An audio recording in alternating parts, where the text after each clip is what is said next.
प्रत्यक्ष कर किसको कहेंगे, अप्रत्यक्ष कर किसको कहेंगे? एकदम सिंपल, जो डायरेक्ट आप जा करके जमा करते हैं उसको हम लोग प्रत्यक्ष बोलते हैं। इनडायरेक्ट कहीं ना कहीं वो आपसे ले लिया है, जैसे मान लीजिए बाइक लेते हैं तो आपसे रोड टैक्स ले लेता, ठीक है, और आपको पता नहीं चलता, ठीक है। जब बाइक वाला इंश्योरेंस कराइएगा या सामान लीजिएगा तो वहीं लिखा रहता है ये चीज, ठीक है। यदि घर का आप रसीद कटाते, ठीक है, तो वो टैक्स ही न लिया है। ऊपर में हेडिंग दे दिए बाबू, कर प्रणाली, ठीक है, और वहीं पे लिख लीजिए कर और उससे संबंधित अवधारणाएं और कर से जुड़े हुए अवधारणाएं। पहला हम लोग बोले कर किसको कहेंगे, तो लिख लीजिए कर वह अनिवार्य भुगतान है जिसके बदले में भुगतानकर्ता को सरकार से कुछ भी प्रदान नहीं किया जाता है। हो गया। दूसरा बोलेगा शुल्क। कभी सुने हो ना, शुल्क लगा देते हैं। शुल्क वह भुगतान है जो किसी सेवा के बदले सरकार को दिया जाता है, जो किसी सेवा के बदले सरकार को दिया जाता है। यह ऐच्छिक भुगतान होता है। अब कर कितने प्रकार का? 2 प्रकार का, प्रत्यक्ष और अप्रत्यक्ष। प्रत्यक्ष कर किसको कहेंगे, अप्रत्यक्ष कर किसको कहेंगे? एकदम सिंपल, जो डायरेक्ट आप जा करके जमा करते हैं उसको हम लोग प्रत्यक्ष बोलते हैं। इनडायरेक्ट कहीं ना कहीं वो आपसे ले लिया है, जैसे मान लीजिए बाइक लेते हैं तो आपसे रोड टैक्स ले लेता, ठीक है, और आपको पता नहीं चलता है, ठीक है। जब बाइक वाला इंश्योरेंस कराइएगा या सामान लीजिएगा तो वहीं लिखा रहता है ये चीज, ठीक है। यदि घर का आप रसीद कटाते, ठीक है, तो वो टैक्स न लिया है। बात समझ में है ना? तो इनडायरेक्ट वे में हो गया, वो किसी ना किसी रूप में आपसे ले लिया। क्लियर है? जिसको आप सीधे जाके जमा किए, ठीक है, उसको डायरेक्ट बोल दिए, और इनडायरेक्ट जो कहीं ना कहीं घुमा फिरा करके ले लिया है आपसे, उसको इनडायरेक्ट टैक्स पर। जैसे हम लोग बोलेंगे होटल में खाना खाते हैं, होटल में खाना खाए ना हो, तो आपको नीचे में लिखा रहता है जीएसटी टैक्स। लिया किससे? आपसे। होटल वाला दिया किसको? सरकार को, ठीक है ना? तो इनडायरेक्ट हो गया। आप डायरेक्ट जा करके तो सरकार को जमा नहीं ना किए हैं, ठीक है, आप किसको किए? होटल वाला। क्लियर है ना? चलिए लिख लीजिए प्रत्यक्ष और अप्रत्यक्ष। ऐसे करों को प्रत्यक्ष कर कहा जाता है जिसका विवर्तन या हस्तांतरण नहीं होता है। अन्य शब्दों में प्रत्यक्ष कर वह कर है जिसे जिस व्यक्ति पर आरोपित किया जाए उससे ही वसूला जाता है। इसको किसी भी स्थिति में अन्य व्यक्ति पर स्थानांतरित नहीं किया जा सकता है, ठीक है। सेम ऐसा ही अप्रत्यक्ष कर लिख लीजिए। यहाँ क्या होगा? हस्तांतरण और विवर्तन होगा। हाँ, विवर्तन और हस्तांतरण किया जाए, जबकि प्रत्यक्ष वाला में विवर्तन और हस्तांतरण नहीं किया जाता, अर्थात जिस व्यक्ति पर लगाया जाता था उसी से वसूला जाता था। अप्रत्यक्ष कर में ये विवर्तन और हस्तांतरण है, अर्थात लगाएंगे हम इस पे हो सकता है और वसूल लेंगे हम किसी और से। अब हम लोग देख लेते हैं कि सेंट्रल गवर्नमेंट का कौन कौन सा टैक्स है, और डायरेक्ट और इनडायरेक्ट, और स्टेट का भी हम लोग देख लेते हैं। जैसे कभी कभी आपसे प्रश्न, ठीक है ना, स्टेट गवर्नमेंट का है कि सेंट्रल गवर्नमेंट का? स्टेट गवर्नमेंट का है। डायरेक्ट टैक्स है कि इनडायरेक्ट टैक्स है?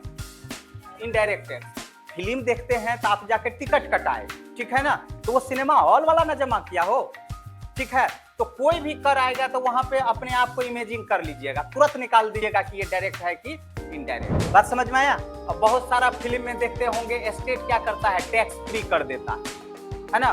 महाराष्ट्र सरकार जो है इस फिल्म को टैक्स फ्री कर दिया, ठीक है, वहीं झारखंड में टैक्स ले रहा है। कर लिख लीजिए, यहाँ प्रत्यक्ष कर लिख लीजिए, और यहाँ अप्रत्यक्ष कर, ये लिख लीजिए केंद्र सरकार का, ठीक है। तो यहाँ कौन कौन सा आ जाएगा? तो लिख आयकर, निगम कर, कॉर्पोरेट टैक्स, ये केंद्र सरकार का, सेंट्रल गवर्नमेंट का, ठीक है। आयकर यदि आपसे इनकम टैक्स लेता है तो स्टेट गवर्नमेंट को देती है? नहीं, सेंट्रल गवर्नमेंट को देती है, ठीक है।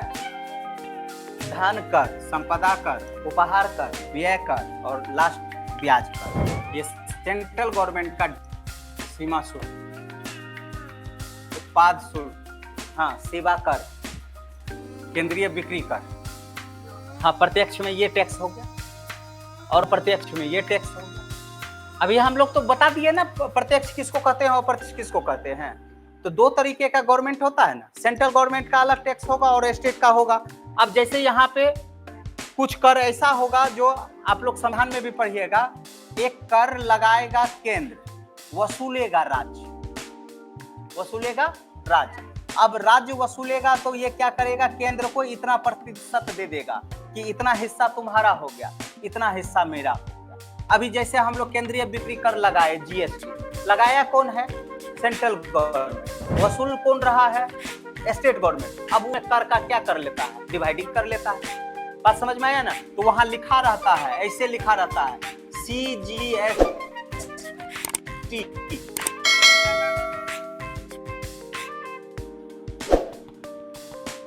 चल अब राज्य सरकार का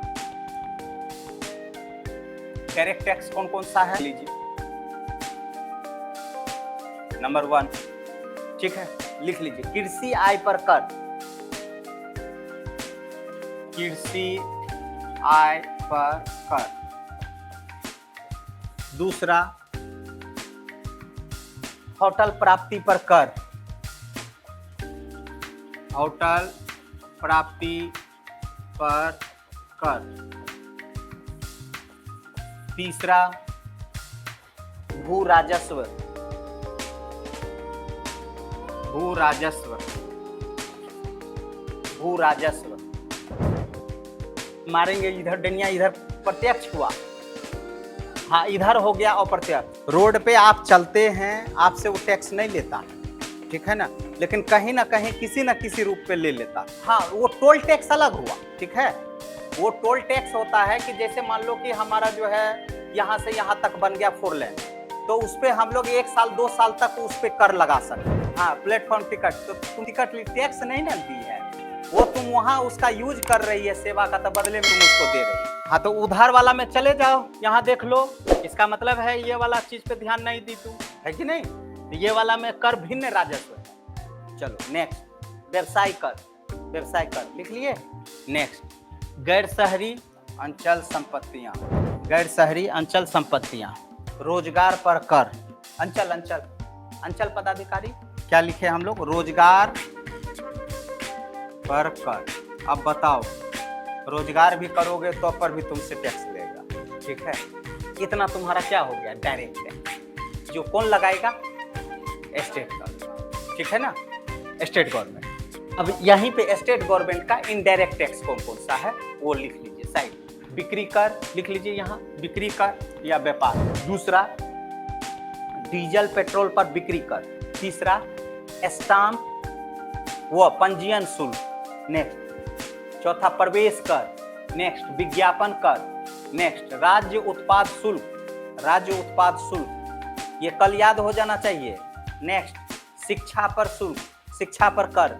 नेक्स्ट, कच्चे जूट पर कर, सट्टेबाजी पर कर, विद्युत पर कर, वस्तुओं एवं यात्रियों पर परिवहन कर।